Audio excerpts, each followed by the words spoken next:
All right, folks, so I'm going to give it a try and see how things work with being completely now potentially COVID-free. I'm sure I got the antibodies going on, but I think I pretty much have rendered them. I think I've rendered them asunder. Okay, it's safe to say that the COVID boogers were in there. They were having their fun, and I said, you know what, Mr. COVID boogers, we're not doing this anymore. Okay, Mr. COVID boogers, you guys think you've taken over the place, but I think I got you where I want you.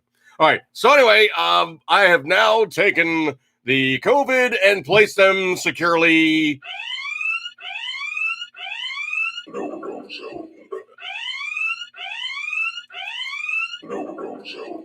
Yeah, I have placed the COVID virus securely in the no-no zone. Translation, I have some really seriously sick immune system activities, and I take tons of vitamins and whatnot. And I was loading up on zinc and whatnot when I was feeling like I was getting sick. I don't know. Abram, appreciate you coming on by, dude. What's good, dude? I healed so quickly that after only 3.5 weeks, I am cleared to go back to normal duty. Yeah, remember you busted up your elbow. So yeah, one of those really cool things is if you have really sick metabolism, really, really good, just basic immunity. If you are one of those people that tends to take in the proper nutrients and whatnot to take the bad guys on and pretty much render them asunder, you can do okay. Let me take one look here, real quick at my settings. Is that basically... that one's good. Okay, I can lose that window. Sometimes I have the pop-up for the Logitech, and it's going, hi, you want to look at this? You want to adjust this? Futz with this, that, the other thing. Futz with all these other things. Gets really, really annoying sometimes, but it's just one of those things of using somebody else's technology that is and I'm going to say it's all right? Technically, I probably should be using a newer, faster computer. I probably should be using newer, faster technology. Technically, I probably should simply be using my laptop, but I'm not going to do that because the laptop is feeding in through a Wi-Fi signal, which is mediocre at best for video streaming. And I do have an actual hardwired local area network connection for my home computer. Obviously firewalled like crazy, so I don't worry about people getting in and doing stupid stuff because they just don't get in. I mean, they literally don't get in. I have a really seriously kick-ass firewall that just goes, nah. it's old tech enough to go, nah. Just, flat out not letting you do it, nah. Just don't even think about it. Barry K. Sean, appreciate you coming on by, dude. So looking at things, we are going to be talking very, very pro-gun in today's podcast. And there's been some interesting comings out about, all the various... oh, yeah, executive order for this, and we're going to slap you down with blah, blah, blah, and this and the other thing. It's total crap. Curious Entertainment says from the chat room, this is going to cause a ruckus, but would you rather carry a 9mm or a 45? Okay, let's put this in perspective. I have a CZ 75 chambered in 9mm, and it's pre-B, so it's old. It's my only 9mm, okay? I would carry that simply because I get more rounds of ammunition, and one of those target tiles behind me, my best grouping at 25 meters, I was cloverleafing that thing. Okay. So you have slow fire, excellence, rapid fire, going to be in the black, all good stuff like that there. Now in the other side of the 45 aisle, I do have two 1911s.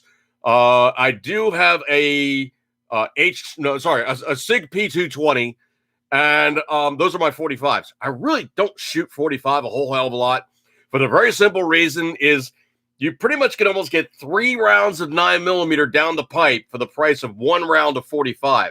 45 is just expensive because it uses so much brass, so much lead, all the rest of that fun stuff. It's just a really expensive round to shoot. But if you do reload, the 45 ACP, because it is loaded technically at 17,000 to 22,000 copper units of pressure, which is black powder pressure levels, It is very forgiving for very light charges, and it is very, very forgiving for shooting with lead cast bullets. Logan Ray, appreciate you coming on by, dude. Curious Entertainment that says, what would be a double stack 45? Well, there's plenty of decent 45s out there. I mean, I really, really like the XDs. The XD is just, it's like the best parts of a SIG, a Glock got together, and we're in the back room somewhere. But you know, the Springfield Armory XD in 45 to me is just cat's pajamas, man. That thing is just, it's less controls with a grip safety. So it is really a very, very safe weapon system.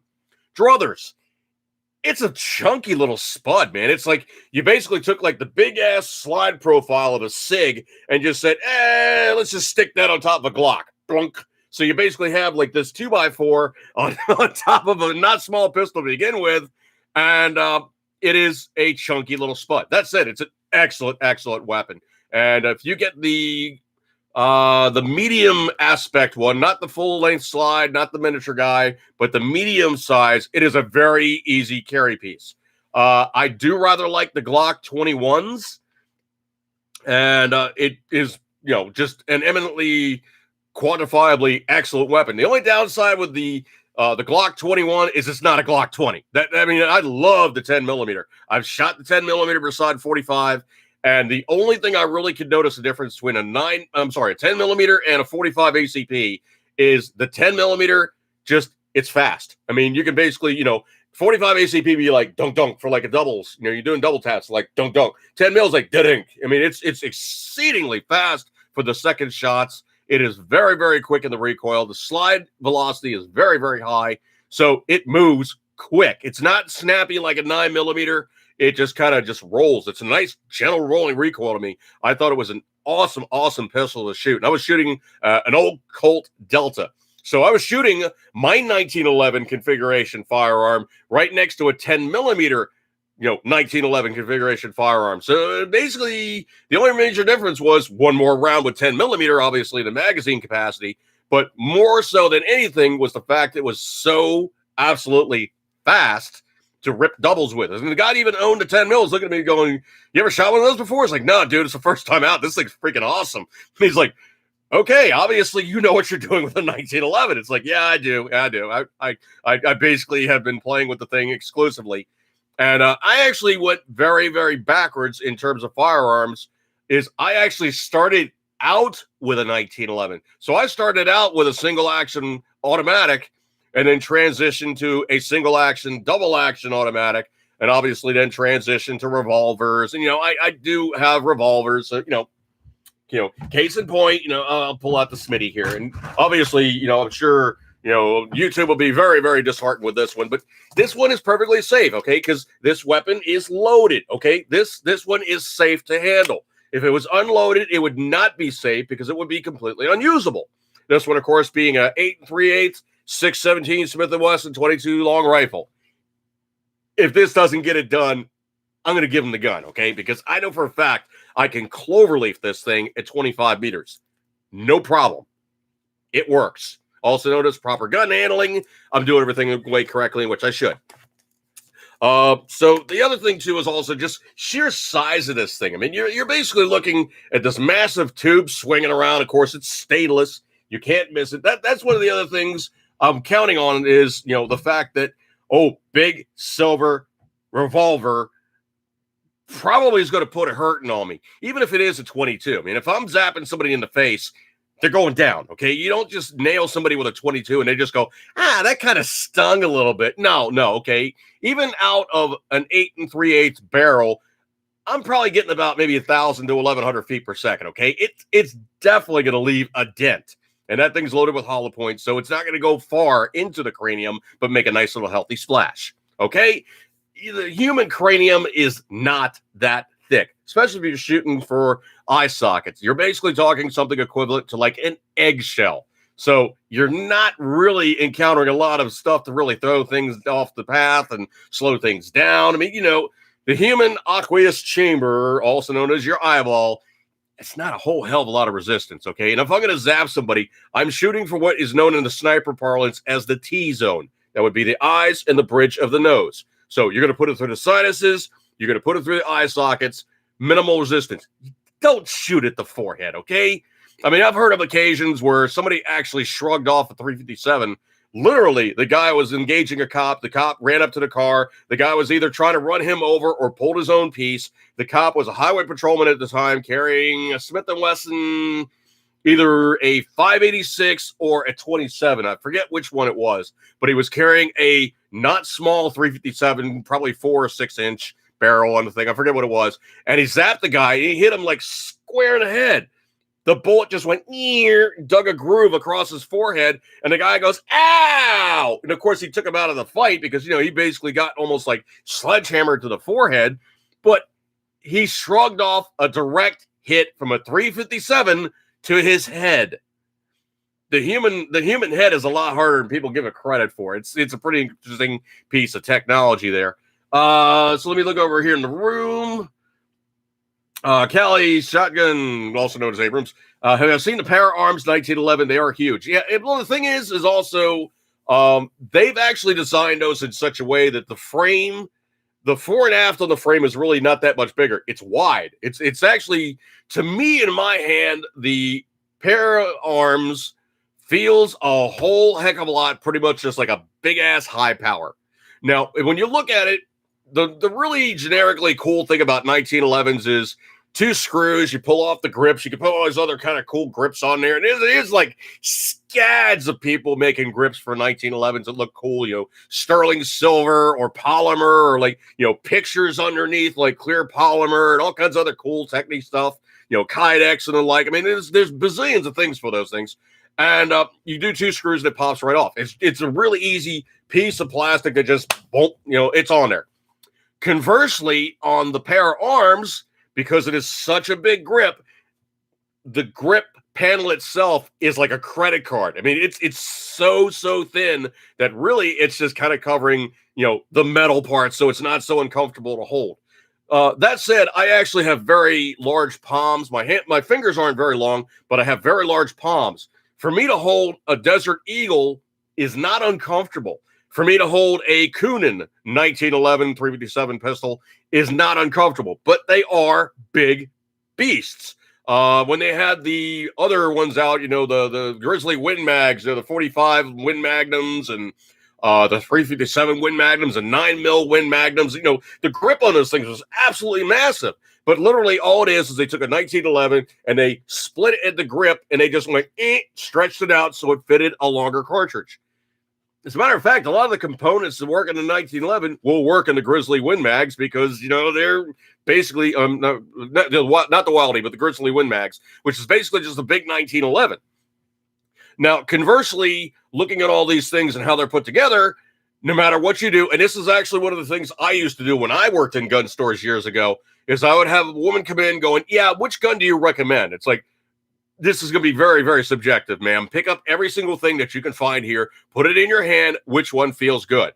And frequently, it would be, oh, yeah, I'll pick up the Ladysmith. And they're like, nah, that doesn't feel so good. Then they'll pick up something else. They're like, nah, that doesn't feel so good. They'll pick up something else. And they're like, wow, this actually feels right. It's like, okay, here's your next step. Go to the gun range. If they can rent you one of those pistols, shoot that pistol. I would rather sell you something that you go out of the gate and go, yeah, this feels really good. And you go to the place, you try it out, and you're like, nah, I don't like the way this one feels. Then you try something else, and you come back and you're satisfied. Because then if you buy something that works with you, as opposed to something that, the sales guy's just trying to push out the door, you're actually going to be happier buying something that physically fits you. Now, one of those other things I tend to do on my own is I'll tweak and tune stuff. I mean, there's very rarely that I buy anything that goes bang that I'm not messing with almost immediately. Simply because, I'm like picking it up out of the box and I'm like, that's kind of sharp, or I don't like the way that feels, or this needs a serious blah, blah, blah. And, I am known to file and, play with things and adjust and tweak and tune because it just doesn't feel right to me. And that's like, your classic thing is if you pull it out and it doesn't work with you and it's something that is going to be distracting, are you going to be using it effectively? So that's just like the car where, the seat's all misadjusted. You're trying to drive. You're on the steering wheel. The mirrors are all weird and everything. That doesn't work. You have to have the thing set up so it fits you correctly. Let me look back at the room here real quick. Patriot Fever, appreciate you coming on by, dude. And I will ship out your brown goo. It's just, obviously been sick and all the rest of that fun stuff. And Milo is on the pile. Yes, this is the Milo right over here. This guy right here. This is the kitten. Yeah, he's our crazy one. But the thing about it is obviously you got to make all this stuff fit you. In my experience, liberal craniums are incredibly dense. No, they're neutronium. They are impenetrable blocks of idiocy, of which they are completely subjectively seeking to validate their own mindset of just, stuff that's just not right. Milo, no. Exactly. He's about ready to climb on things. Let's see. Curious Entertainment again. Mark Novak, great channel, chock full of information. I dearly love Mark Novak's videos. I mean, he's the old Navy guy that basically is the been there, done that, gunsmith with like chops. I mean, the guy really, really knows what he's doing. Excuse me for a second here. Yes, we had to have a new understanding with the kitten. Next time, I'm just going to stick his ass upstairs. Yeah. Don't do it. Don't do it, Milo. Anyway, let's see. Yes, so Mark Novak is just a fount of cool stuff. I love watching his videos. Anvil and the Lake and all that good stuff. Excuse me.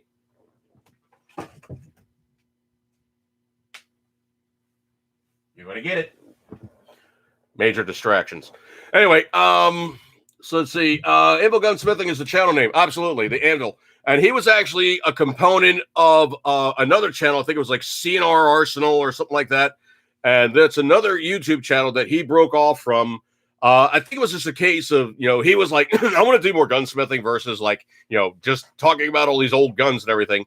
And one kind of leads into the other when you start thinking about it, because he'll tweak a firearm, and in the process of tweaking the firearm, you get the education about the firearm. He completely just guts the thing, and he's like, all right, let me show you all the actions and blah, blah, blah, blah, and all these things, how they work, and this and the other thing.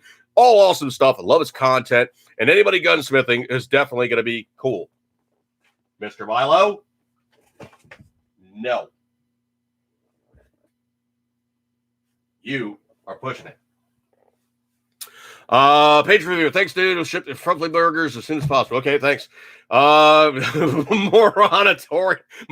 Moron-morium. Yes. Oh, man, that's the stuff. Mason Gates. Howdy. What are you thinking on Bond's arms and these crazy ammo times? The coolest part about the Bond arms Derringer is you order barrel sets. I mean, you basically unscrew. It's your classic old style vest Derringer, where you basically have two shots, barrels over under. You cock it, fire once, it fires one, cock it, fire it again, fires the other one. You have a little lever, you flip that, flips around 180. You have a manual ejector to push the fired cartridges out, load into new ones, flip it back over, and they are chambered from like insane calibers. I mean, they're chambered to like rifle calibers, starting at 22 long rifle and going all the way out to like 444 Marlin or something like that. Absolutely 45-70. I mean, dude, if you like recoil, that's your gun. I mean, the thing can't weigh more than maybe about 20 some odd ounces, 22 ounces, maybe, with a big barrel.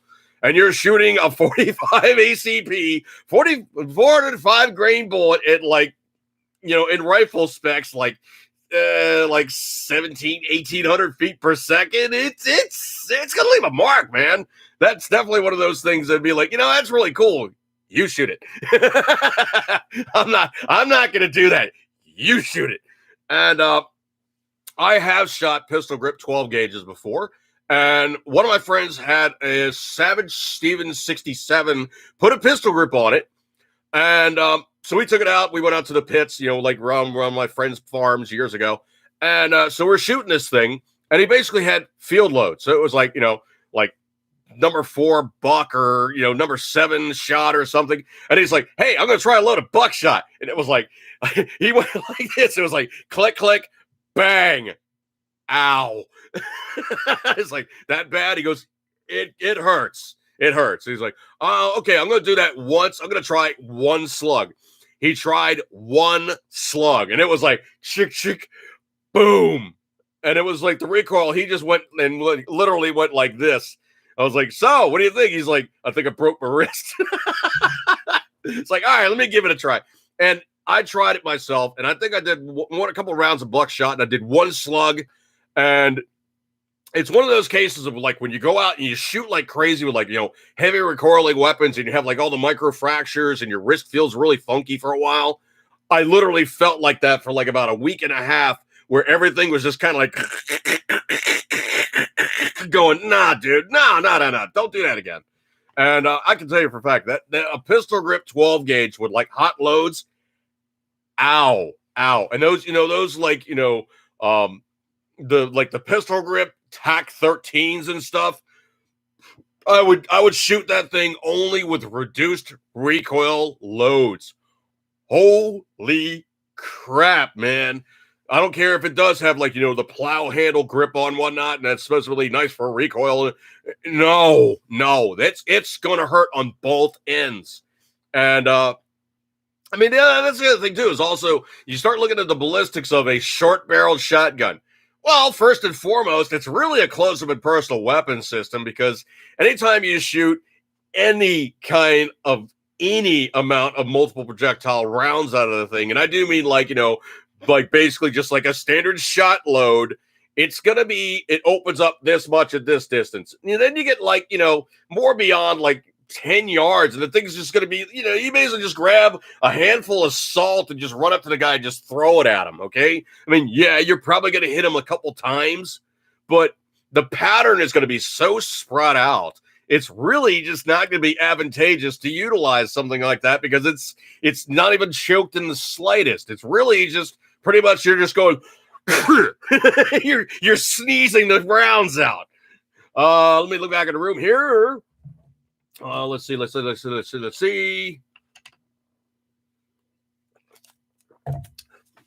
Curious Entertainment says, I know he does work for Eric, the guy who runs Iraqi Veteran 8888. Yeah, I like 8888. I'm not so much into really like, the let's run it until it melts kind of videos, but as an intellectual exercise, the guy literally does the work. He basically grabs the firearm, puts the mags through it, runs it to the point of failure, so literally where will stuff stop working. Now, the dirty little secret is essentially this. Just give me 1 second. The dirty little secret is essentially this. You can watch any of the Funker 360 videos. Like when SEALs are in active engagement, they're not running full auto. They're running semi. And for the very simple reason is they don't want to basically spray and pray half the ammunition and missing everything. They want to aim every single round. So when they do active engagements, they're running semi. When most military is running active engagements, they're running semi. The only guy that's running full auto is the guy that's on the machine gun. And even he is like, burp, burp, burp, short bursts. He's not going, full on mag dump. For the very simple reason is you only have but so much firepower. And that was one of the things I remember reading years ago, where they were talking about like, the SEAL guys and, their active engagement functions and how they actually do stuff. They're like, yeah, you got to remember, we want to be stealthy, because once we get into it, we really only have about maybe 15 minutes of actual fighting time before we're bungo. We're out of ammo. We're completely screwed. And then we're down to either killing the guys, taking their weapons, knife and hand-to-hand action, or running like crazy, like our ass is on fire, because snap, everything's coming at us at once, and we got no support because we were it. And anytime you go bingo on ammo, you're done. So you're not going to be spraying and praying. And if you want to go with your classic, and I do mean absolutely classic, over expenditure of ammunition, you can talk about the World War II usage of the MG-34 and the MG-42, two German machine guns that had insanely high cyclic rates. Mostly because Hitler said, yeah, it's going to be really, really cool to have a full power firearm shooting at 1,400 rounds a minute. Do the math, folks. 100-round belt at 1,400 rounds a minute is just, it's dead. You basically have blown through so much ammo that it's just insane. And they had a way of thinking about this. They were like, well, what you have is you have the beaten zone in the area of, imminent death. Well, yeah, that's great. But if you just basically squirted out half the mag, or in this case, half the belt, and you got 2 kills, that's really not an accurate expenditure of ammunition. And now, that was one of the things I know they say the MG42 is so much better in terms of just manufacturing because it's sheet metal construction. It's easier to make fast. It has improvements for the quick barrel change out and all the rest of these things. I really like the MG34 better for the very simple reason if it has Einenfire and Durafire. So basically, you can go, oh, am I in range? Adjust the T and E, the trajectory and the elevation. Bink, bink, bink. A little bit more. Bink, bink, bink. Okay, hit him. You basically have that choice between going single shots and they're going, okay, we're being sniped at by a guy with a semi versus like a bunch of guys with machine guns. Kind of like that old classic one about, oh yeah, I'll take the grand clip and throw it down and go bing and make it sound like I'm empty in the middle of the firefight. Like everybody's going to hear the one guy pop up and go, hey man, I'm out of ammo. Ding. I mean, that stuff just cracks me up. But the thing about it is the high rate of ammunition expenditure is literally you have in the Marine Corps, you have, your 311s and your 331s. Basically, you got your frontline guys and you got your machine gunners, or 0311, sorry. So anyway, you have your machine gunners and you have your frontline troops. The machine gunner is usually a big dude for the very simple reason is he's humping around a 20-pound plus machine gun. You want to have somebody with some ass that can carry that thing. Now, conversely, there's also the ammo carriers. And I say ammo carriers like they're carrying all the food for the pig. So usually that's the guys you see running around with belts of ammo just draped all over and whatnot. That stuff gets heavy as all get out. Well, if you start looking at classic history for the MG34 to MG42, it was seen as a crew-served weapon system. Mostly because with that insanely high rate of fire, you would have the machine gunner. You would have somebody else carrying part of the tripod. You would have somebody else carrying the other half of the tripod. Then you would have 4 guys carrying 3 or 4 ammo cans apiece, playing pig feeders for the pig eating 1,400 rounds a minute. Now, that's just an insane amount of just overreach and infrastructure and all the rest of it for you to simply say, yeah, we're going to have this one machine gun with 5 guys all tied up with it. That's just insane. The way the U.S. military tends to think is, okay, slower rate of fire, potentially you're going to utilize maybe 2 machine gunners per platoon, and then you have some other guys who are, your dedicated marksmen and whatnot, and there's some crossover and whatnot. But the thing about it is pretty much everybody's carrying a belt of ammunition. If you think about standard platoon, 30 some odd guys, couple thousand rounds of ammunition, very, very easily carried, very easily carried. And what are you doing, Milo? This is a Milo. Yep, you're being obnoxious. Anyway, so we tend to think along the lines of maybe protracted firefight. Basically, you have the guys with the belt of ammo. It's like, oh, yeah, running low, ammo. Somebody basically switches positions. They come running over and go, here you go. Boom, flip the belt off. This guy's now lost, 10, 12 pounds of weight off of him by not carrying all these belts of ammo. It just works better. Look back over here in the room. They make them in 4570. Pray have a low pay for when your wrist break. Oh man, I do enjoy reverse Russian roulette. You go first. Curious Entertainment. I think Matt from Demolition knows about wrist pain. Yeah, Demolition Ranch. Yeah, that guy. He got it. Okay, if you guys don't know the story, he was shooting a rifle built by Mark Serbu, and it was a safe weapon system. The ammunition he was using Who knows where it came from? Who knows how it was loaded for the pressure level? He got very, very, very lucky. But I can tell you for a fact, just looking at the way that Mark Serbu builds things, he overbuilds things, okay? For you to take the breech and blow it off of a 50 caliber rifle that he's built, oh my God, I cannot even begin to understand the pressure levels. But dude got very, very lucky. Unfortunately, he did have a piece of shrapnel go in and basically tear himself up, and he's now in a healing process.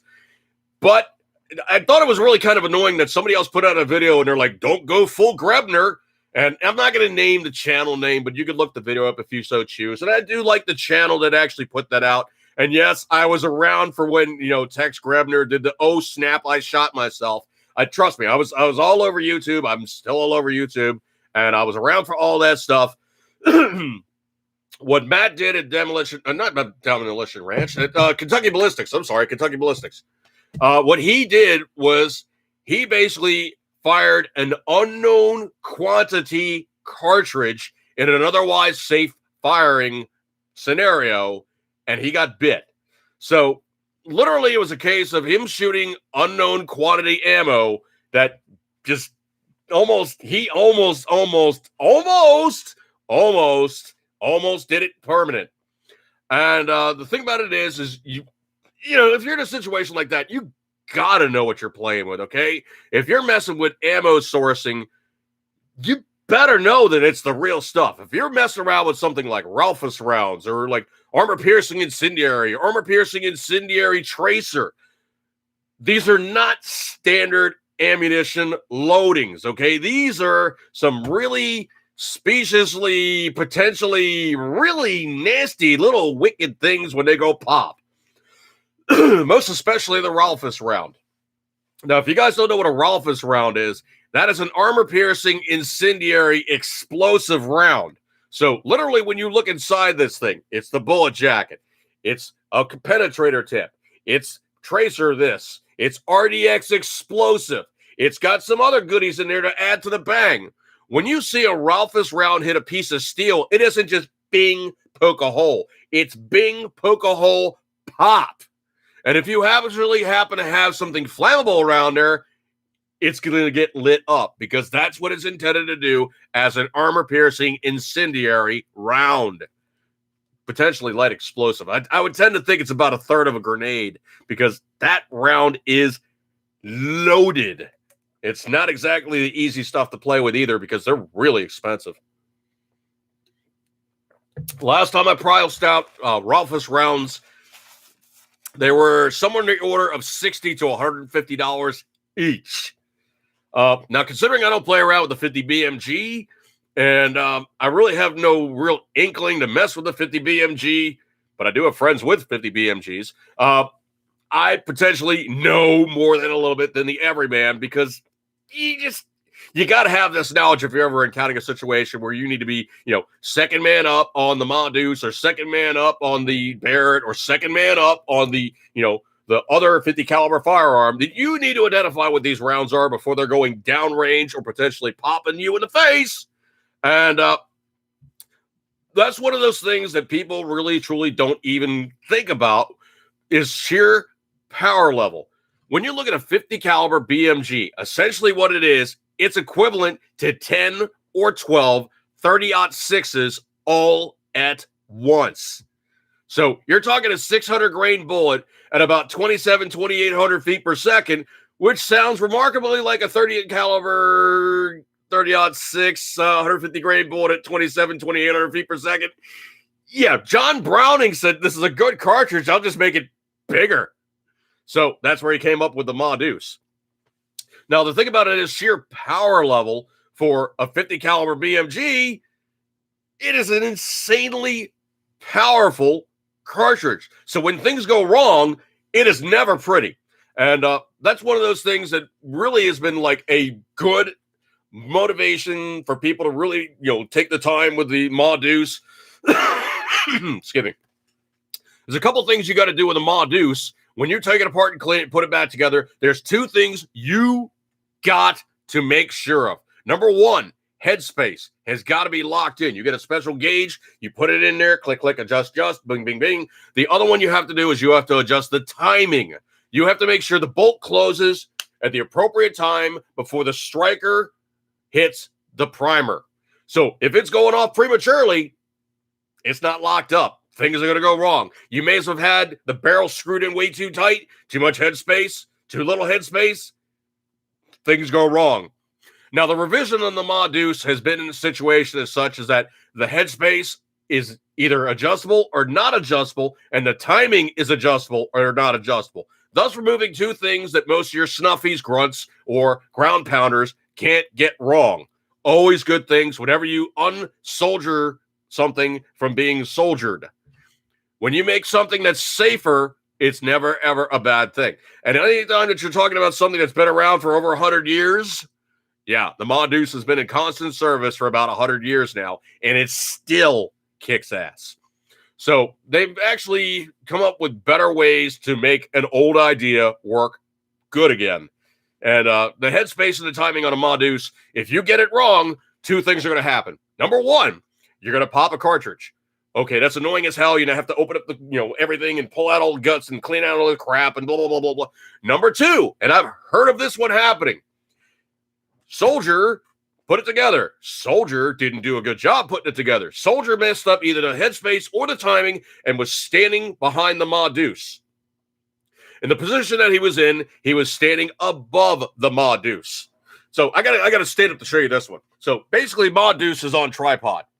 The rear cover is about here. So he reaches down, hits the single round spade, fires off a round.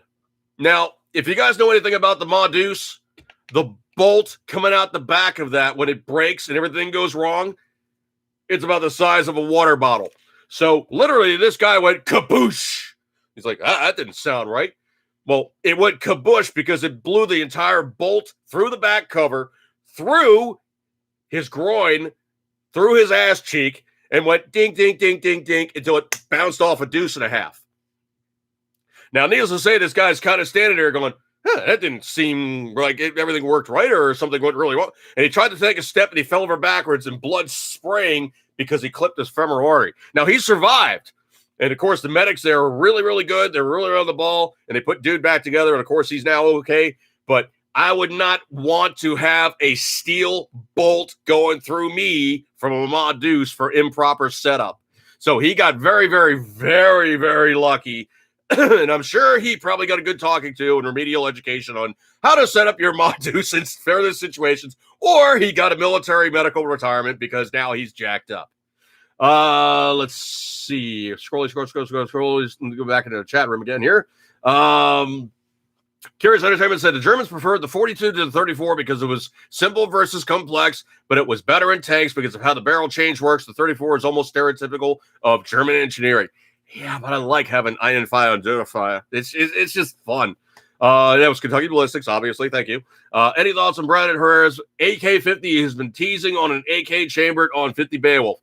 I am not impressed with Herrera at all. Or should I say Herrera. I am not impressed with his AK-50. Basically, it doesn't even look like an AK. It looks like he took an SKS and said, just making it 50 caliber. He's been teasing it forever. His rate of progress has been marginal at best, and his execution has been, I don't know if I'd really want to shoot it when he gets done with it. That's just my personal feelings. Let's see. And Curious Entertainment again. And yeah, wouldn't an M2 with a couple belts filled with tracer and Rolfus rounds be awesome to shoot? Yes. Yes, it would. It'd be dunk, dunk, dunk, dunk, dunk, dunk, dunk, and you'd see the rounds skipping in and poop, poop, poop, poop, poop, poop. No, now I'll tell you, if you want to talk most bang for the buck, everybody, and I will tell you, everybody from top on down, nobody hates to carry extra rounds and play with the Mark 19. Nobody. If you don't know what that is a belt-fed, full automatic, 40 millimeter grenade launcher that just goes chug, chug, chug, chug, chug, chug, chug. The rate of fire is ridiculously slow for a reason. It's because each round is about the size of like a small V8 can. And it does a hell of a job. Now they got really, really high pressure rounds that really can reach out there. I mean, it's really taken the place of like a mortar system employed on vehicles. The Mark 19 comboed with an M240 machine gun or comboed with a Modus. You're not under armored. You're not undergunned in the slightest. And I would hate to be the guy on the other end there going, fa la la la la la with my AK or SKS or something along those lines. I would tend to think they're going to put a world of hurt on you because that thing can drop so much firepower in the course of like no time at all that you're really going to be hating life. The Mark 19 is a very, very effective weapon system for a reason. Patriot Fever, but nothing is idiot proof for a sufficiently trained private. I mean, idiot. So true, so true. Nobody can fumble foot something better than a trained military personnel doing something outside the box. Mark 19 sounds like they asked a bunch of Marines to come up with a weapon. It pretty much did. But there's all kinds of crazy stuff out there. I mean, there was actually a SEAL employed pump action pump action 4-shot. Literally, it looked like a big 870. And it was called the China Lake. They only made a few of them, but the SEALs play with them in Vietnam. There's later iterations of them. Literally, it's a big pump action shotgun that shoots 40 millimeter grenades. 249 grenade launcher, M203s. Obviously, there's the later iterations. I think it's the 17 or 21 or something, whatever it is. It's that, that undergun setup where you basically flick the barrel to the side, drop it in, and click it back over. It's a single shot. I think you have a cocking lever, then like a trigger that basically you grab around the magazine, and there's like a trigger down there. There's all kinds of perambulations for the Mark 19 derivatives or 40 millimeter grenade launcher envelopes. As a matter of fact, the SEALs have one that they refer to as the pirate gun. It's literally a blooper M79 grenade launcher that they've cut down, and it looks like a giant Howdah pistol. It's got a pistol grip on it. It's got a short barrel. And more than likely, what they probably use that for is nerfing somebody. And I know a guy that was over in the sandbox, and he referred to zapping somebody with the less lethal round as nerfing. Nerfing, like you shot him with a Nerf gun, you're nerfing your target. But supposedly they were doing a house to house, and he got in a little bit of trouble because they were supposed to capture a target where like somebody that actually meant something. And the guy jumped at him, and he was like, poof. And he just like nerfed him almost at like point blank range. And the guy was like, just almost like, he basically just walked up to him, just went Hulk punch. He basically just like squished, crushed his chest. It basically just grenaded his heart. And that guy was just dead duck. So he got a little trouble for that one. It's like, why'd you kill him? It's like, well, I was trying not to kill him, but he jumped out on me. Let's see. Curious Entertainment says, unfortunately, it'll make 20 and only 3 to 5 still exist. It sucks very hard. I really, really want one. Well, that's the nice thing, too, is also, like, if you do wish to shoot 40 Mike, 3D printing is your friend because it's a really, really strange cartridge. The 40 Mike grenade, what it really does is it basically has this big shotgun shell-looking base on it. And what it has is it has a small chamber that is the high pressure that literally it has almost, if you were to think about it, like almost like munitions where it has a charge card. So it's like a 40 S&W cartridge, shoots, blows out the card. So it goes from high pressure, fills that chamber, and then boop, pops out the projectile. So it's the high-low pressure system. So essentially you have this baseball flying along at like 300-400 feet per second, and that's it. But it doesn't really slow down because it's like you just took a baseball and threw it at like 300-400 feet per second. So it's not really slowing down, and it's not really going fast. As a matter of fact, when you shoot a 19 and you get the range just right, you can actually watch the grenades arcing into the target. Let's see. Shotgun Libertarian. Mark 19 counts as a destructive device, not a machine gun. They can be added to the NFA list. Well, the only problem is every explosive round of 40 millimeter counts with its own tax stamp. $200 tax stamp on each cartridge. Ouch. And you only get to shoot it once. Ouch. Okay, let me get back into gun stuff here because, well, obviously we're only talking about gun stuff. 2016, 374 people killed in the United States with rifles. 374. The news will tell you that rifles, what they call assault rifles, are an epidemic. By contrast, 64,000 people died from drug overdoses in 2016. That's 171 times more than death by rifles. That's the kind of crap they're throwing at you right now.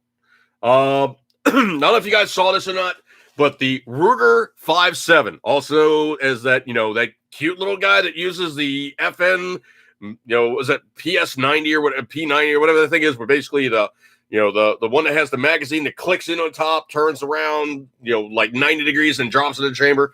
Ruger has a pistol, basically a kind of a conventional looking automatic, but it is chambered in that same 5.7 FN round. Well, there's now actively a recall on it because they say the safety actually can break off. And when it does, you don't have a safety. So if you do have one of those, contact Ruger. Do not shoot it, unload it, be safe, all the good stuff like that there. Let's see. Let me go over here real quick. Well-positioned car batteries, Tannerite and Barry. Oh, jeez. Yeah, Tannerite for a grenade. Oh, wow. All the fun gun stuff I'm having to discuss current events. Oh, yeah. Well, I'm kind of traipsing from one to the other, but, I want to talk more about guns right now. I did see something that, okay, you want to talk about current events? This one I thought was kind of hilarious. One of the jurors on the Derek Chauvin case, he lied. Oh, he lied. Juror number 52, who has now been identified as Brandon Mitchell, lied to the judge when the judge was like, so, have you attended any gatherings? Oh, no. Nope. Nothing about Black Lives Matter, nothing about, Chauvin or nothing like that, blah, blah, blah, blah. No, didn't, nothing at all. And then, of course, it now gets out. Told the court he had no prior knowledge of the George Floyd civil case, was photographed last August wearing a T-shirt that read, "Get your knee off our necks," and BLM. He stated last week he saw jury duty as a means to, quote, spark some outrage, or spark some change. So anyway, this bumblefuts, and I'm being about as clean as I possibly can here, but this bumblefuts has just snatched defeat from the sure jaws of victory and enabled the potential possibility for them to appeal and seek a mistrial. Nicely done, idiot. Nicely done. Well, Patriot Revere says jury meeting inmate 52. Now, the thing about it is he physically misrepresented himself. Why is he not now on some situation of going, oh, snap, I'm now going to jail? I would tend to think he's going to be in a little bit of trouble for that one.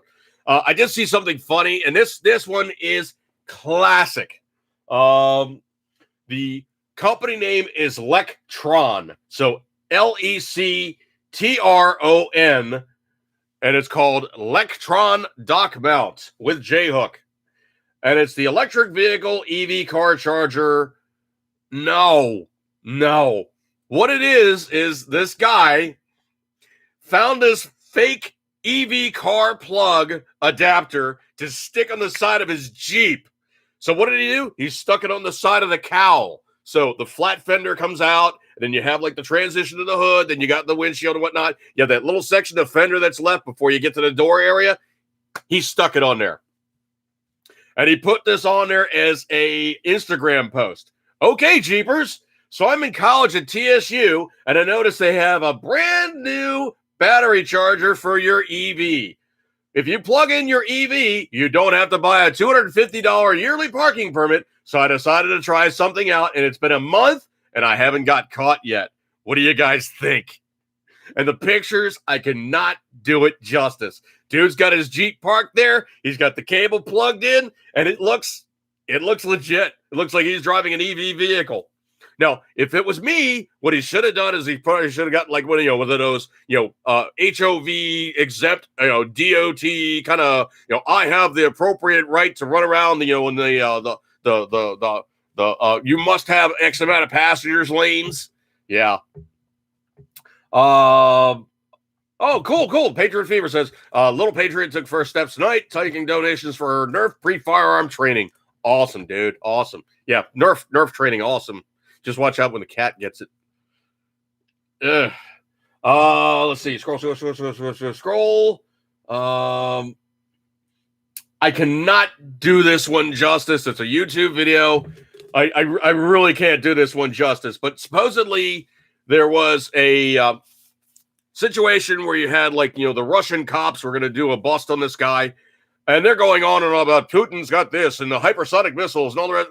The arrest video. It's literally they're playing the Benny Hill and the yakety sax music.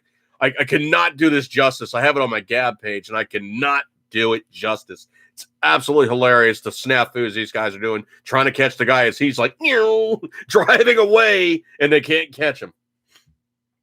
Let's see. Scroll. This is good gun news.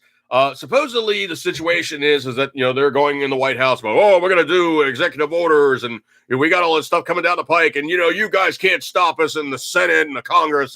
We'll beat you and blah blah blah blah blah. Slight problem in the United States currently. This is coming from ammoland.com. Use the correct mouse here. But this is coming from ammoland.com. Nearly half of the United States counties are now Second Amendment sanctuaries. Holy crap. I mean, you look at the map and there's some very thick blue bands of areas that are just not, but there's a lot of areas where they have locked it in saying, dude, no. And I do mean the big no. And I mean the big no, border state to me, West Virginia, they're constitutional carry. They pretty much said in no uncertain terms, we're not like that, okay? Don't even try that crap here. So anyway, looking down, this articles written by Lee Williams, Second Amendment counties. What the media is not telling you is nearly half of all U.S. counties are now Second Amendment sanctuaries. Few stories the mainstream media enjoy more than trend stories. Scroll. Yeah, there's a lot of talking here. As it stands now, more than 46% of the counties in the United States have declared themselves Second Amendment sanctuaries. According to Noah Davis of sanctuarycounties.com, look that up, and its companion site, constitutionalsanctuaries.com. So I read sanctuarycounties.com and constitutionalsanctuaries.com. Davis been tracking the movement since its inception, tallying the growing numbers every single day. There are 1,459 Second Amendment sanctuary counties out of a total of 3,144 counties, but I'm still tallying them right now. I've got a bit of a backlog, so I'm working updating my national map, but they're happening so fast, and I'm just one person in Virginia. Wow. Davis, too, has seen little interest in major areas in media coverage of the Second Amendment sanctuary movement. Quote, there's been people writing about it, but most of them refer to an article that was published in The Trace more than a year ago, he said. The story indicated here were only 400 Second Amendment sanctuary counties, but that number is completely out of date. This is frustrating to me, he said. Oh, man. Davis explained he was not politically active until the Democrats took control of Virginia state government. Yeah, they went from purple, they went to blue. They started proposing laws that made many Virginians like myself felons overnight.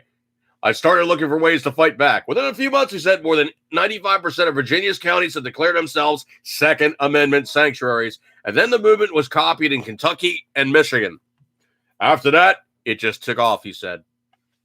As the Second Amendment sanctuary movement grew, Facebook intervened. Second Amendment sanctuary groups with hundreds of thousands of members were shuttered by Facebook in Michigan, Georgia, and elsewhere. They realized we were being too effective. Davis's numbers are staggering. You'd be hard-pressed to get half the Americans agree that beer is good or steak should be served medium well or medium rare. Yet millions of Americans have forced their elected officials to erect a legislative wall around their communities to protect their gun rights. Despite the skyrocketing trend, stories about the Second Amendment sanctuary movement are scarce unless they're anti-gun. Vice News recently wrote a hit piece. Vice is like the most just just brown-nosing leftard. I mean, one of the videos I remember seeing on Vice.com on YouTube was they were talking about people doing a heroin holiday where they're going out and finding the wild poppies, cooking up heroin, shooting it up, and that was their vacation, living in the woods in squalor. Really? Really? But even Vice couldn't conceal the effectiveness of the movement. In the month of April alone, 6 states, Arizona, Montana, Nebraska, North Dakota, Oklahoma, and West Virginia became so-called gun sanctuaries, but the specifics of the bills range wildly, from political grandstanding to having the potential to trigger a nasty constitutional showdown, Vice reported. At least 7 more states, including Texas, have meanwhile introduced legislation proposing Second Amendment sanctuary protections for states. Alaska, Idaho, Kansas, and Wyoming passed gun protection laws during the Obama administration. Wyoming is like one of the most stridently pro-gun states ever. Alaska also. Idaho, I'm not so much into, but I've heard that they're really good. Kansas, I've heard Kansas gets squished in a couple of their major towns. So it's like that whole problem with like, you have like a really, really stridently red state with just like, the like, libtard area of inclusion, kind of like Texas with Austin. But even the guys in Austin know you're in Austin. Don't try that crap outside of Austin because it just doesn't fly. So anyway, most Second Amendment sanctuary bills are simple. They declare that the municipal, county, or state government simply won't recognize or enforce any federal law that infringes upon the Second Amendment. That's it in a nutshell. Shall not be infringed. Come on. It's not rocket science. Freestanding militia, and, protect the security of the state, shall not be infringed. I'm paraphrasing, but it's not hard. May the laws bar local officials from participating in any federal enforcement. Some add civil and criminal penalties. A few would criminalize the action of federal agents if they try to enforce gun laws, but many say this is a step too far as it could spark costly lawsuits from the U.S. Justice Department. You know what? You take the guys who are doing it, you stick their ass in jail, and you tell the federal government that to get them out, it's going to cost way more than any amount of money that they're going to cost to take them to court. That's how you handle that one. Well, you can't hold our guys hostage. Wrong. We're going to deny them bail. And when it comes time to go to court, oh yeah, we're going to start charging you a daily fee. We're going to take it out of your tax load. Do you guys know that Texas pays the federal government $166 billion a year in federal taxes?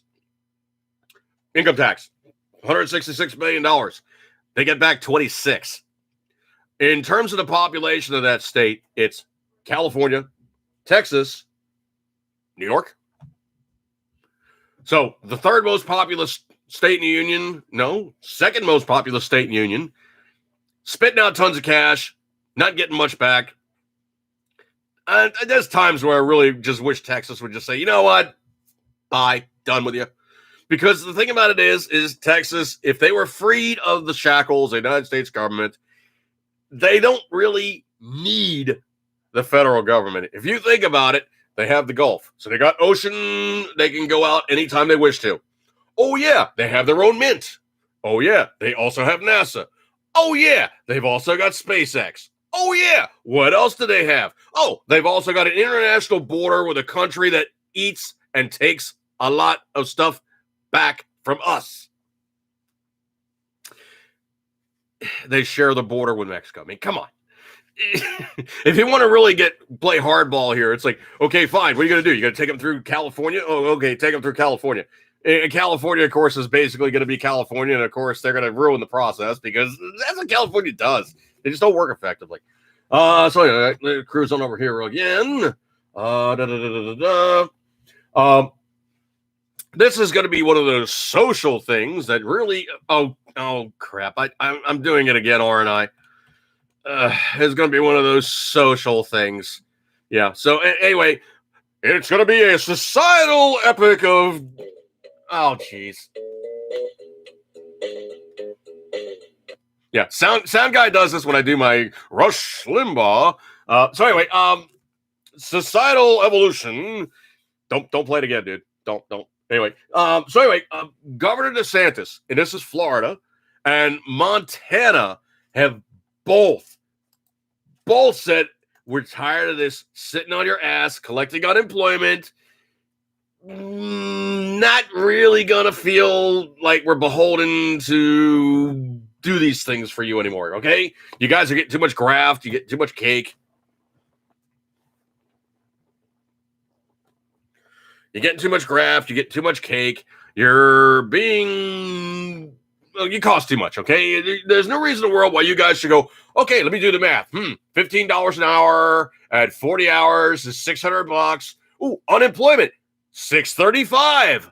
I don't have to do anything, and I make more money. I can sit there at home playing Xbox and smoking weed all day sitting on the couch. Not feeling it. So anyway, Governor DeSantis in Florida, and I had a little bit of a with somebody in there like, he's not a SEAL. It's like, he's legal representative. They took him into the fold. He's wearing the trident. He's a SEAL, okay? He gets special accreditation for the things that he's done for them. There's a lot of stuff that the SEALs do you will never know about simply because they do very don't talk about it type stuff.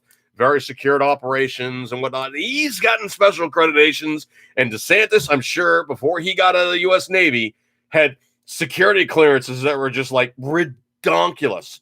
Mostly because when the SEALs operate, they're using technology and they're using, specific technology that is as such that it is highly secret on the way in which they're even talking to anybody. All kinds of other missions that they're doing. They don't talk about. All kinds of other things they're doing. They don't talk about. So by saying DeSantis is not a SEAL, that's fine and good. He was in the Navy. He was taken into the SEALs. That's how you become a SEAL, okay? Obviously you got to do, UDT and all the rest of that fun stuff. I don't know if he did any of that. None of that matters, okay? He got the Budweiser, which is the trident, the SEAL emblem that they wear on their billboard. He's accredited as a SEAL, okay? I'm not even going to play that game with people. He's accredited as a SEAL. They gave him the title. He's a SEAL, okay? No games, no BS. That's how it is. But anyway, Ron DeSantis has finally said, I am telling you guys what. Informed unemployed Floridians during a Wednesday press conference that May will be the last month they could collect unemployment benefits without proving they are looking for work. Okay, all this happy falderall about, it's inhuman to ask somebody to look for a job while they're unemployed. Dude, you're getting paid by the public dole. If you want to really technically get specific about it, technically, what your ass should be doing is you should be walking down the highway and picking up garbage because you are getting paid by the public dole. You should be doing something. DeSantis, who has lifted the state's policy requiring such proof because of the pandemic, said that reopened Florida now offers ample opportunity for employment and capable residents need to get off the government dole, according to CBS Miami. And I'm not quoting CBS Miami. They could bite me. Quote, normally when you're getting unemployment, the whole idea is it's temporary and you need to be looking for work to be able to get off unemployment, DeSantis said. It was a disaster. So we suspended the job search requirements. I think it's pretty clear now we have an abundance of job openings. Florida's hot, man. And I don't mean just like temperature-wise, but Florida is very vibrant in its economy. That might be number 3. I think it's actually California, Texas, and then Florida in terms of like population and earnings. And it's a powerhouse, man. If you think about like the way Florida runs, okay, let's just get not even like, going to Disney, okay? Let's just even exclude Disney, even exclude Universal, SeaWorld, all the rest of those, theme park type things. Let's just push all that to the side. The biological impact of Florida is just insane. They have such an amount of growth industry down there. They have such an amount of just fishing down there. They have 3 ports that you can leave on the east. Yes, on the east side of Florida. Space Coast, Fort Lauderdale, Miami. 3 major cruise terminal ports. Airports all up and down the place. Fishing all up and down the place. Intercoastal, NASA, Kennedy, call it what you will. There's so much to do down there. It's one of my favorite states. I love going there. I've been there, a number of times. We have friends and family down there. If I had a heart of hearts, I think I'd literally truly like to live down there, but I'm not financially able. But of course, Mrs. Dude, still government. So we're locked in up here at my suck-ass state. But I like Florida. I know, yes, the summers down there are freaking brutal. Hi, Orange. Is there something you wanted? Yes. Orange is saying, come on. Yes. It's an orange. Not the most accommodating, but yeah. Hi. So anyway, let's see. Scrolly. Quote, we absolutely can put more people to work. He continues, the demand is there. Businesses want to hire people. I think we can go in that direction very soon. It's enough, people. You just go to work, okay? During the height of the lockdowns in April 2020, Florida's rate of unemployment was 13.8%, reported by the Tampa Bay Times, which is a insanely leftist paper. Okay, trust me on that one. I have heard things about the Tampa Bay that makes the Washington Post just kind of seem less communist than Lenin. In a recent report from the State Department of Economic Opportunity, the rate had dropped to 4.7% in March, which is below the national average and represents approximately 475,000 unemployed people out of a workforce of 10.7 million. Florida's hot, man. Florida's hot. Patriot Fever. Oh, no. DeSantis is actually the governor. Scratch that, DeSantis for libertarian. No, dude, he needs to run for VP. I would vote for DeSantis in a hot minute, man. Truly. The guy's good stuff. Let's see. Getting out of that one. Scroll.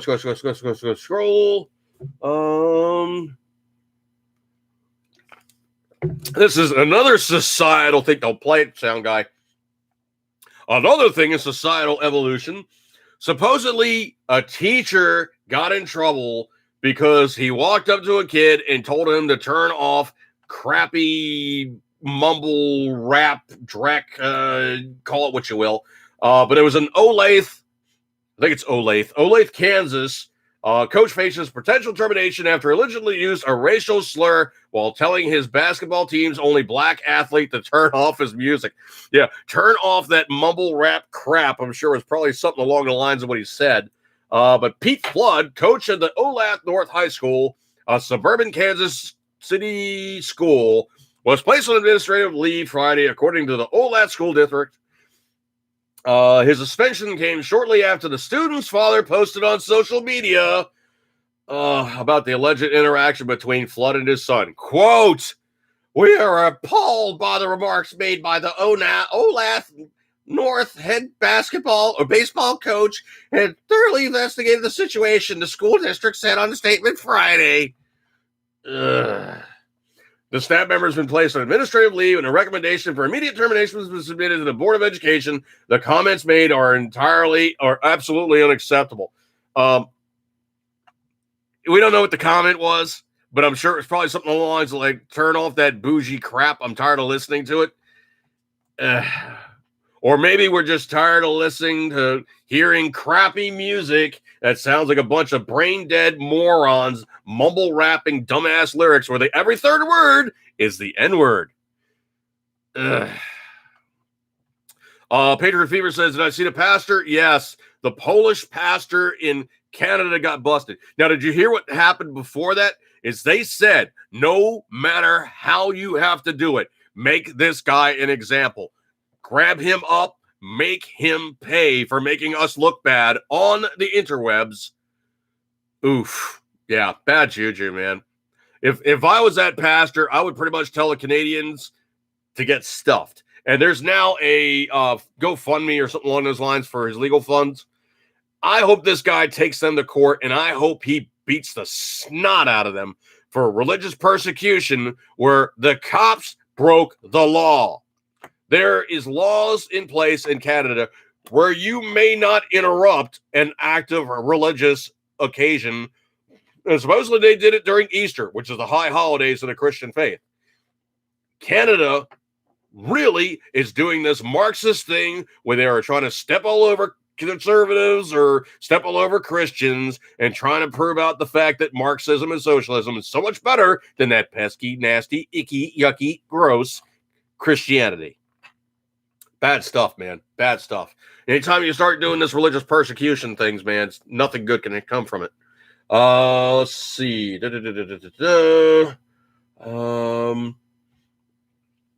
I'm just waiting. This is something a meme I made, and I couldn't help myself. I just thought it'd be funny to post this on there, but I found a picture of COVID vaccine bottles and whatnot, and it was me being me. But I said essentially this: how long do you think it'll be before you see commercials on late night television saying something like this, or that we all were right?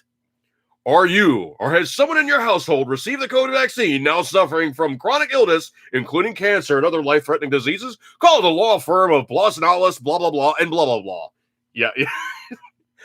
That's it's going to happen. It's going to happen. Trust me on this one.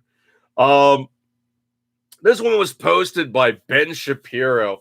And I love this guy. He's really just really sick in terms of just mental acumen. I mean, he runs circles around these guys. It's fun to watch. But he said, quote, happy birth for Mother's Day. Happy birthing persons day to all the egg producing Homo sapiens of unspecified gender who made the decision to bring to term a meaningless cluster of cells. Oh my God. It's so classically hoisting the petard of these politically correct woke morons. It's really starting to make a dent, man. It's really starting to make a dent for Coca-Cola. Coca-Cola is really hurting now. Now, the other thing too is also it's now come out that of all things, corporate Disney, they didn't learn their lesson by getting their pee-pees slapped with that whole thing coming out about the be less white. It's now come out that they doubled down on stupid with, the whole, if you are any kind of a mean person to anybody who might be homosexual, or if you're mean to anybody because you happen to be white, here's the 75 ways you could be less white and not calling into question anybody's race because you are white and you're the bad guy because you're white. And I'm sure at this point,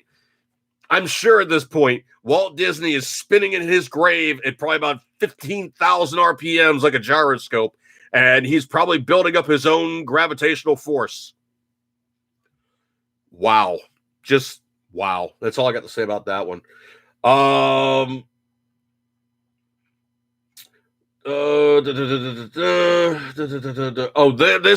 This whole Meghan McCain and Liz Cheney thing.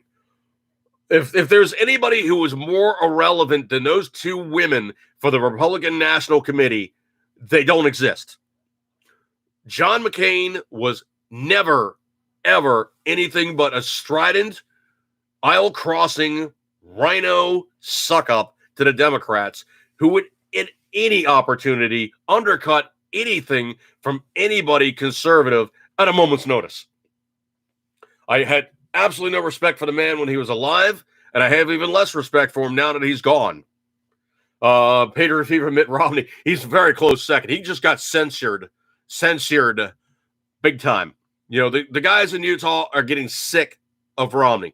Why they elected him in the first place, I really have no clue whatsoever. Mitt Romney is not a representative for the stridently just nice kind of human, just compassionate thing that the LDS church has. Now, I can tell you for a fact, I've had an LDS roommate, and I've had more than a few interactions with other members of the LDS church, obviously Mormons. They are some of the nicest people you will ever want to meet. They also have this frugal squirrel mindset where they wish to have things set up in such a way that, they have, not 3 cookies on the shelf when things go really, really wrong, but the way that the guys do stuff in the Mormon church, it's very, very American. That's the only way I can describe it.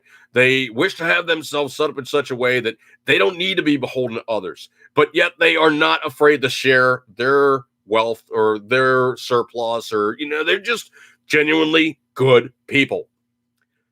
Mitt Romney's not one of those guys. He really isn't. He's pretty much a professional politician who is not a Utah representative. He went to Massachusetts and he proceeded to come up with the forerunner of Obamacare. That's right. Obamacare was based off the Massachusetts massacre that he came up with. That's where Obamacare came from. He's the one that basically started that crap. So Mitt Romney is not even like charitably a Republican. You can say he's not even worthy of being in the party. He's not even worthy of being a rhino. He really, truly is a plutocrat, control freak, butthole who really just follows pretty much the centrist way of doing things. Not even centrist, man. He's pretty socialist and very mechanized in the manner of the Democrats. I mean, it's just how he is. But anyway, it was. I thought it was pretty funny. It was like, Meghan McCain, the message that's being sent to the highest members of the Republicans in Congress is that women like me and Liz Cheney, ... we don't have a place in this party. We are worthless. We are not worthy fighting to keep. No, you're not. Both of you, out. You're not worthy. You are not worthy. Let's see. Scroll. Some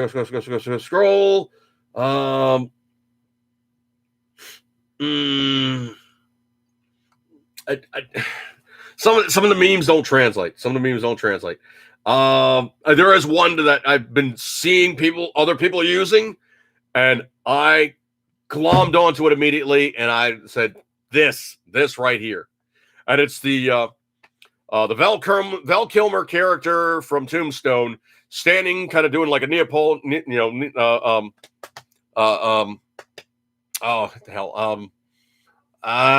Napoleon kind of a pose where he has his hand in his vest, and it says, "If I am to be insulted, I must first value your opinion." It's like, that is it. That is it right there. And I was like, man, I'm jumping on that one. This one I thought was kind of fun. Is going back to gun stuff again. This is good stuff. And I might have assisted a little bit in this regard. I kind of, breached it a little bit with the last YouTube video I posted up yesterday.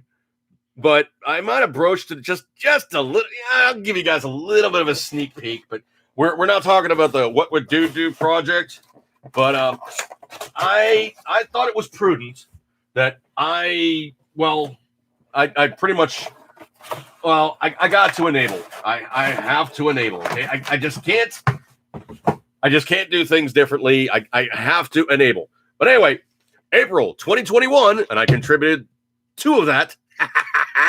Yes, this one being the KE Arms KP15s, or the modern iteration of the Cav Arms G-Wax lowers that is going to be part of my project for the What Would Stoner Do project, What Would Do project. Yeah, I got it from Brownells, so you can buy guns online. It's just they have to go through an FFL transfer. So anyway, Orange is like headbutting stuff. Get off my boxes. So annoying. Anyway, so April 2021, NICS, so the National Instant Check System, breaks record. Gun sales continue high 4 months. Keep telling you liberals, every time you guys try to do any kind of like stomp on our rights, people just immediately go, no, not even a little bit. We are Americans. We're armed citizens. We're free citizens, and we'll continue to be armed, free citizens. Step off. I got 2 more of them. They can bite me. Anyway, scroll. April 2021 numbers for the National Instant Background Check System set another record. Previous record, April 2020, was 2,911,128. In 2021, the April NICS was 3,514,070. Don't jack with the Americans. Actual firearms sales are different. Over half the NICS checks are done for carry permits or carry permit rechecks. Illinois had nearly 890,000 rechecks alone in April of 2021. That's fluff. That's a lot of gun purchases there. Using the same formula, estimate for 2020 was 1,648,688. I think I bought a few last year too. What was it? 1.649 million firearms sold. The same formula applied to 2021 gives us a 1.665 million firearms sold. The increase is only 1%, but it breaks the record. Now, that's crap, man. It is firearms sales, okay? It isn't just background checks and stuff. It appears the United States has reached a new normal. Guns and ammunition are being produced as fast as they can be. Demand is almost being met. No, it is not. Some guns are becoming available again. Some common shotgun ammunition is available in stores. I went to one of my local Walmarts to get some cat food, and there was like 5 boxes of shells on the shelf of 12 gauge. That was it. Let's see. Most common pistol, pump shotgun, semi-automatic rifles, seldom found in dealer shelves. They tend to be purchased before they arrive and leave the store shortly after they get there. No kidding. It's called an order. The country is deep divided between those who believe the old progressive media, social media, and tech oligarchs, and those who do not. The unrest and violent riots common in many cities where leftist power is dominant have convinced many in the desirability of personal weapons, especially with the bizarre demands to defund the police and release thousands of criminals into the streets. If the Biden administration's extreme spending plans and attempts to render the Republican to a leftist oligarchy fail, it is likely to demand. Somebody did not write this well. It is likely to demand will drop. The noted capitalist capability to produce things people desire for profit will succeed in doing so, and prices will start to fall. Okay, looking at firearms purchase price. I'm going to put it in perspective, folks. I got these on special with a discount for like some $100 each. Of course, shipping and, of course, the transfer and everything. You know, anytime you use a federal firearms licensed dealership, you got to pay the transfer fee. But I literally got 2 for the price of 1. Literally, okay? So anytime that these guys try to play these games and they try to say all this stupid stuff about, well, you know, we'll just simply put another ban in place. We'll ban 3D printing, or we'll ban 80% firearms. Good try. Mostly because it's illegal for an executive order to overreach and do these things that they say they're going to do. Now, the problem is, of course, they will put it in place. And, of course, it's going to have a court challenge. And, of course, they're going to lose. But the problem is it's going to take how long for it to go through the courts till it finally gets challenged and it finally gets knocked out of the park as being spacious, arbitrary, and illegal. You see, that's what these guys are counting on. They know they can't stop firearms sales. They know they can't stop ammo sales. So what they're going to try to do is they're going to try to put as many speed bumps in the way for people to go, well, you know, it's really kind of annoying for me to actually have to buy one. I'm not going to do it right now. No, people are still buying firearms. They're still buying ammo. It's not as easy. It's not as cheap, but they're still doing it. Why? Because the government has run things poorly and they don't trust the people in charge. It's that very simple. That's it. That's it. Which one? I'm not going to try to put them back in the correct box because it's just one of these anal things. It's like, the serial number has to match the serial number of the box. Yeah! But anyway, so yeah, the What We'll Do, you know, What Would Stoner Do project is proceeding. Okay, you ask yourself, well, dude, you're only building one of those. Why do you need the other one? Why not? I mean, you can buy one, buy 2. I mean, you know, that's the other thing too, is also, in the state of Maryland, to buy a pistol, you need to have the HQL, the handgun qualification license. I don't have one of those, okay? So I haven't bought a handgun in a very, very long time. For me to buy a rifle over the counter, or it's going to be basically the waiting period, you know, for some, you know, quote unquote assault weapons. You know, some are allowed, some aren't. But for me to buy a quote unquote lower, which would be either a standard lower, or in this case being the KE guy, which is inclusive of the pistol grip, the buffer tube, and the buttstock, this still counts as a lower. I'm allowed to purchase 1 per month. And you go, well, dude, you bought them all at the same time. Yes, that means I cannot buy any of these for a 2-month period. After 2 months, I can buy 2 more. So that's the way that works in Maryland. It's screwy, but it's a carryover from some bit of legislation where they're now going, crap, we really didn't mean for people to do it like that. And that's the other thing, too, is it's now a running joke in Maryland for people to go, yeah, you're limited to 1 gun a month. No. You don't understand. You're required to buy 1 gun a month. So that's how that one works. Let me look over here real quick. Coming up on the 10-20 time period, I got a little bit more in the tank, so let's keep on going. Let's see, scroll. Oh, talking about societal evolution. Oh, man, this is funny. Of course, you guys heard, like, how poorly watched, I think it's this one. How poorly watched the Emmys were, or something along those lines. It really had scant attention. Most people were like, yeah, I'm not watching that crap. A bunch of Hollywood guys basically, rubbing each other and grafting each other and trying to say how great it is that they've stepped all over, a normal society and how much, these guys rah each other. People really, truly don't care what Hollywood does. It's like, you know what? Just go on the stage, get on the screen, pretend to be somebody else. That's your job. Pretend to be something that you're not. Okay. Look pretty, do the job, read the lines on the page. That's your job. We really don't care what you have to say once you get done doing all these things where you're basically, the performing dolphin in front of us. Otherwise, shut up. We really don't care. But anyway, the 2022 Golden Globe Awards has been canceled by NBC as the Hollywood Foreign Press Association tries to perform amid mounting controversy. Oops. As such, NBC will not air the 2022 Golden Globes, assuming the organization executes on its plan. We are hopeful to be in a position to air the show on January 2023. That's like 7 months away. Okay. Yeah, man. Everybody's just going to say, that's what I want to watch. I want to watch a bunch of Hollywood guys rubbing all over each other going, oh, you're so great. You pretend to be something that you're not. Oh, that's amazing. Yeah. Let's see. I don't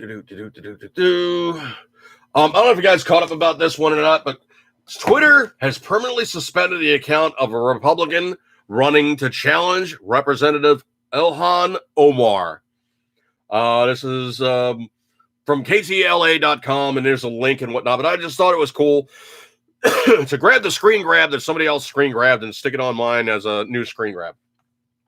But I forget the person's name, but Twitter has permanently suspended the account of the Republican running to challenge Representative Ilhan Omar. I'm so curious. I now have to find out who that is.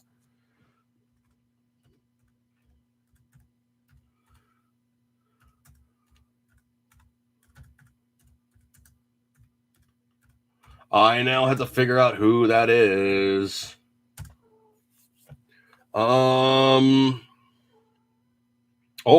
ABC News. Shocking. Let's see.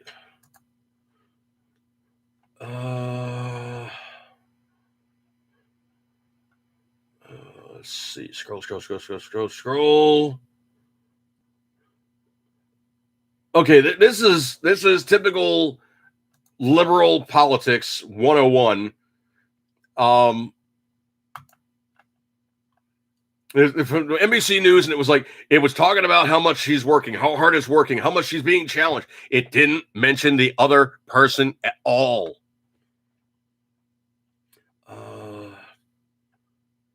Okay. So the independent UK. Well, she's got an outstanding warrant. Yeah. Danielle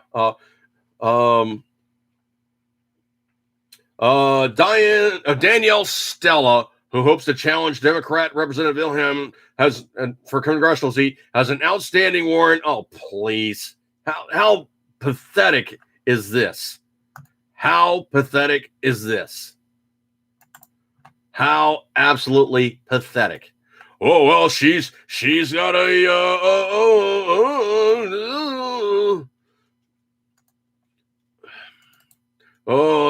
warrant, yeah. You know, that's the other thing too, is just how pathetic are Democrats when they play these games. How pathetic. How pathetic. See, I'm actually cheating by having to grab this. Danielle Stella, Republican, running to challenge Ilhan Omar. So what are they doing? Oh, she's got this warrant. You know what? If she had an active warrant hanging over her head, I would tend to think that she could not apply for election.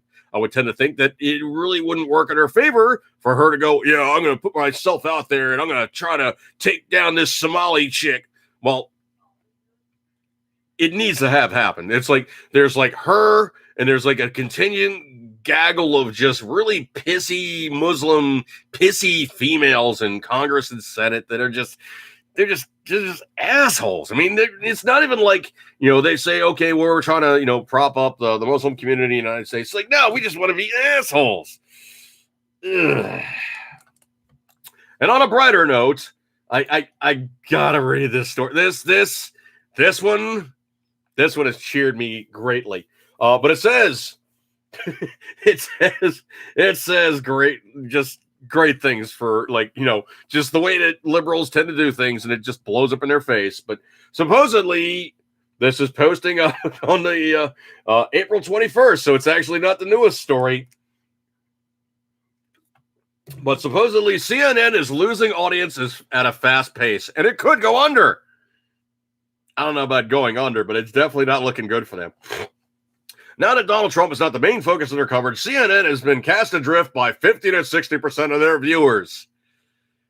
Who watches CNN? I mean, I don't even watch it when I got to fly in the airport, man. I walk up and I see CNN on the television. I'm just like, walk away from this crap. You know, I usually try to get as far away. You know, I basically jack in the noise-canceling headphones, fire up my tablet, or I'll just go online using, you know, my 4G and not the Wi-Fi. I don't ever use Wi-Fi. But I don't like go, oh, well, let's see what the newest thing is on CNN, because they're obviously the guys who are going to have like the best news sourcing. No, it's the most biased leftist pap it will ever be ingested upon your brain pan to just further coagulate the neurons into a big bundle of just gack. Part of the reason for the potential demise is just after 4 years of raging against the machine, CNN and other liberal outlets now want complete conformity with the press and public. Wow. No one must challenge the sanctity of any word put out by Democrats in the Biden administration. At least they be called racist, sexist, or transphobic by CNN. But after 4 years of shoving the rage genie out of the bottle, it's now easy putting it back in. It's even worse for CNN with the vital 25 to 54 demographic. These consumers make major purchases or are the prime of their allure as potential customers. CNN has lost them by 60% and climbing. Apparently, viewers do not appreciate one-trick ponies as news outlets. Really? Really? You bitch about Trump 24/7 and that's what you're called? Your claim to fame? Yeah. I believe this is Fox News or something. It just says FNC. CNN has been hemorrhaging viewers since President Biden took office, with ratings down more than 50% in multiple categories since Inauguration Day. Okay, is there really anything all that riveting about plugs? President Biden, what do you have to say about? Well, mongoose. What? Chicken Little? Ugh. The liberal network spent years attacking former President Donald Trump, and the network thrived during his final days in office amid a brief post-election spike. CNN averaged 2.2 million viewers during the first 3 weeks of 2021, but it has averaged just 1 million viewers since Biden took office, a staggering decline of 54%. Ugh. CNN struggles are even more prominent among key advertising demographic of adults aged 25 to 54, with a drop of 60%. It averages 617,000 demo viewers from December 28th through Inauguration Day, but only 244,000 since Biden entered the White House. Maybe nobody really cares what Joe Biden says. Oops. Glaring reality.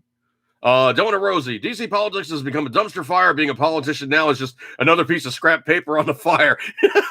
That's so true, man. That's so true. And how much could you possibly have, like, the entertainment value of Democrat, socialist, liberal, news guy going, you're so brave, you're so strong, you're so courageous. Oh, let me just...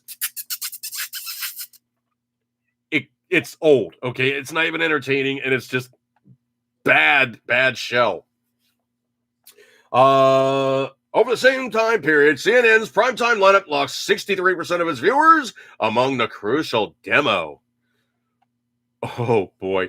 No, I'm not worried about it. Trump was a horrible person, and he was terrible for the country, and it's all the better for the world that he's no longer president of the United States, said CNN anchor Don Lemon.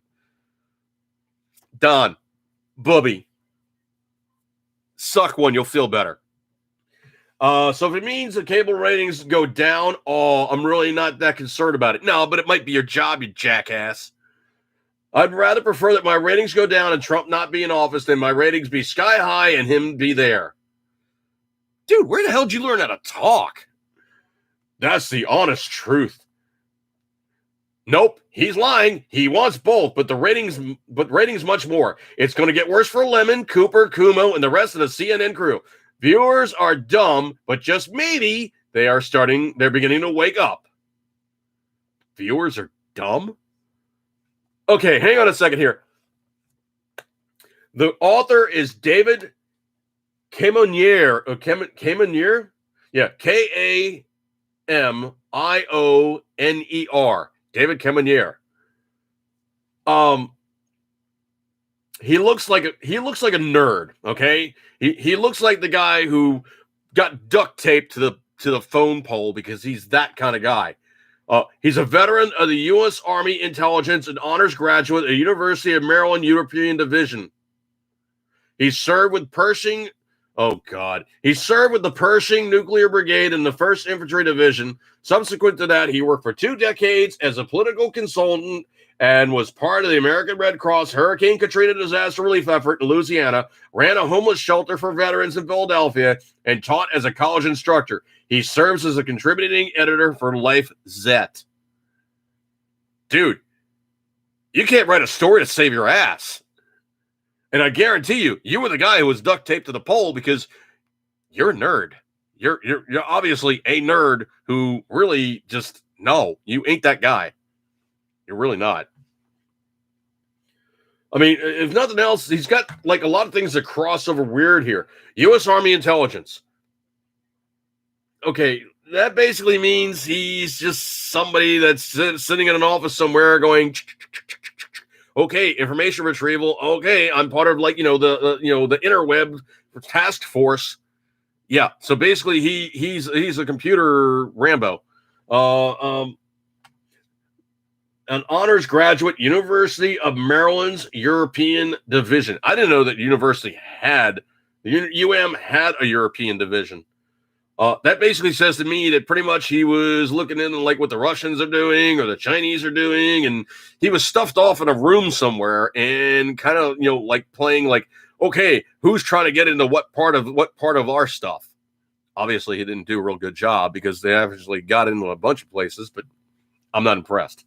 Also served with Pershing Nuclear Brigade and 1st European Division.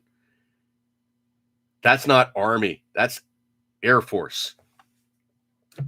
Missiles are Air Force. They're not Army. Those guys sitting in the missile silos, that's Air Force. That's not Army. Oops. Slight problem. Anyway, so reading this crap, and he got the numbers right at least, because CNN, Don Lemon, whomever else on that cadre of gaggling idiots. I am really, truly not impressed with CNN.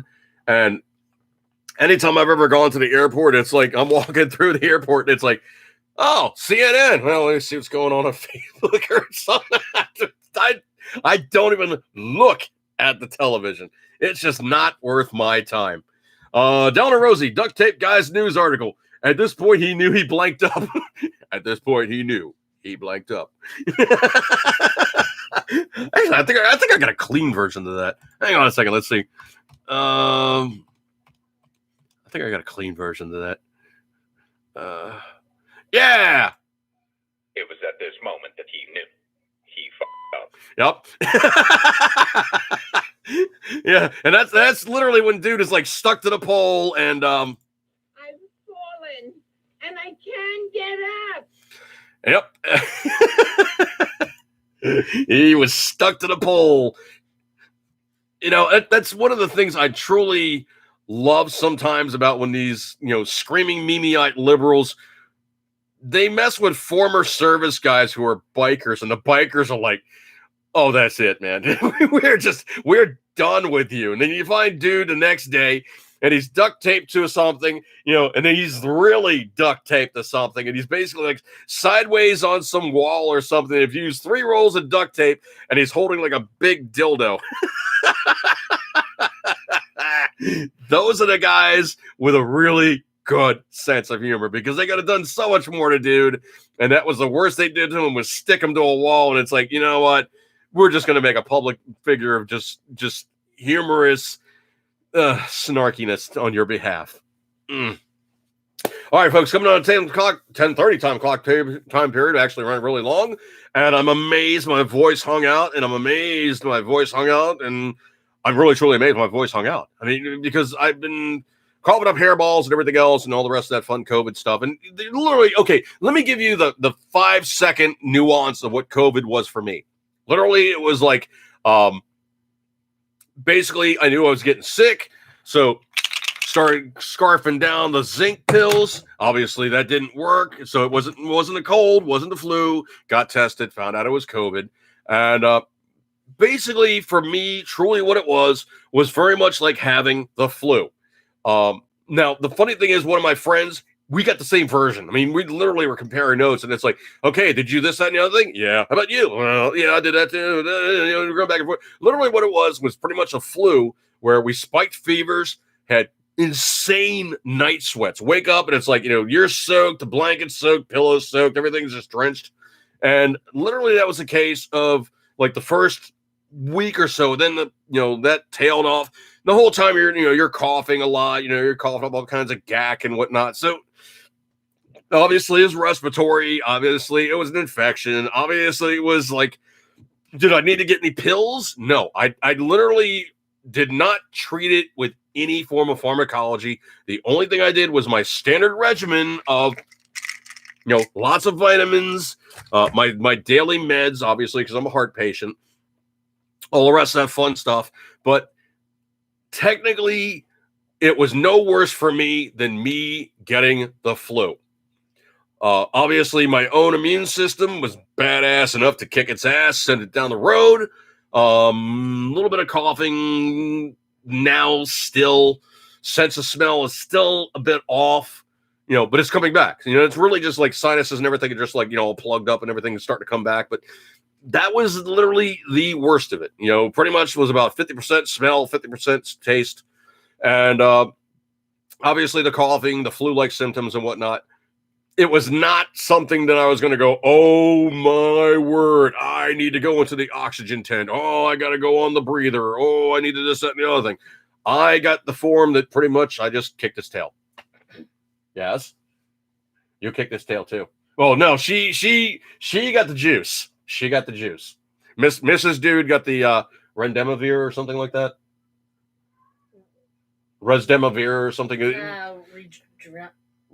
It's like, okay, so basically it's like it's the infusion. The infusion. They gave her that one because she was having some issues. So my sense of immunity versus her sense of immunity, my immunity kicks ass. Hers is kind of like, well, I don't like you. You're going to have to leave. The germs go, nah, we like it.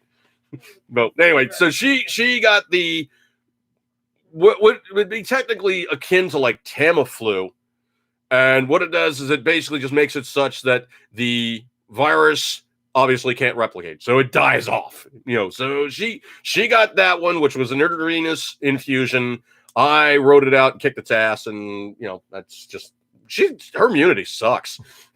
Sorry, it does. Well, they said it was to it protects my cells from COVID. It protects her cells from COVID. Yeah, it was. You already had COVID. But so that it didn't spread more. Where's it gonna go? It's like, we're gonna try to keep it from spreading. It's in your body. Where's it gonna go, man? I'm number one. They said it was what Trump actually got. Oh, Trump. Well, Trump got it too. So okay. Donna Rosie, I had the cough, pounded down OJT coffee and cold meds. Still was on my feet for 3 weeks, pretty much. Oh no.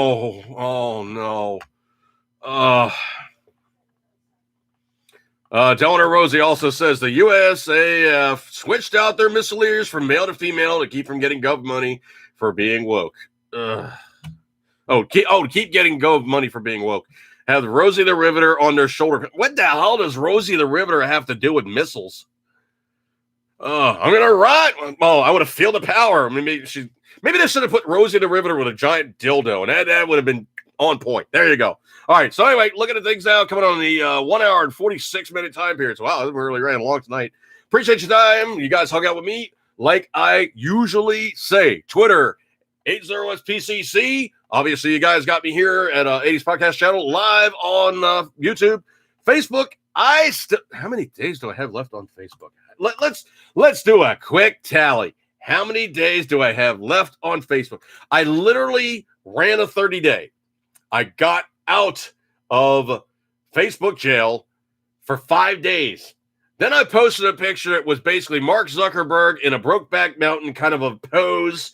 And they were like, hey, you can't do that. 9 more days. I have 9 more days left in Facebook jail. So maybe I'll learn not to be such a naughty boy and post pictures of Mark Zuckerberg getting badgered by another guy. I don't know, but I'm going to probably use another picture next time and not that picture because they're probably now got me on the algorithm and they're now looking for me to do stuff. But, I'm not too terribly worried about it. I appreciate you guys' kind attention. Get a gold star for attendance. You guys hung out with me, and I so appreciate your kind attention. You guys got many other places to be on a Tuesday, but you hung out with me, and I appreciate it so much. So I'm going to break up on this one. Eat good, keep tendering as always, you know you love it. And if you do get the COVID bug, don't share, okay? Keep it to yourself. Don't share. All right, I'm going to break up on this one. Eat good, keep tendering as always, you know you love good stuff like that. There, I got blue drinkables and more drinkables, and I almost killed this drinkable. All right, so I'm going to break up on this one, guys. Have a good night, and I'll catch you guys next week. And potentially the What We Do stuff will be coming up and other video options. Good, thanks. Catch you guys later, and have a good night. See you guys. Peace.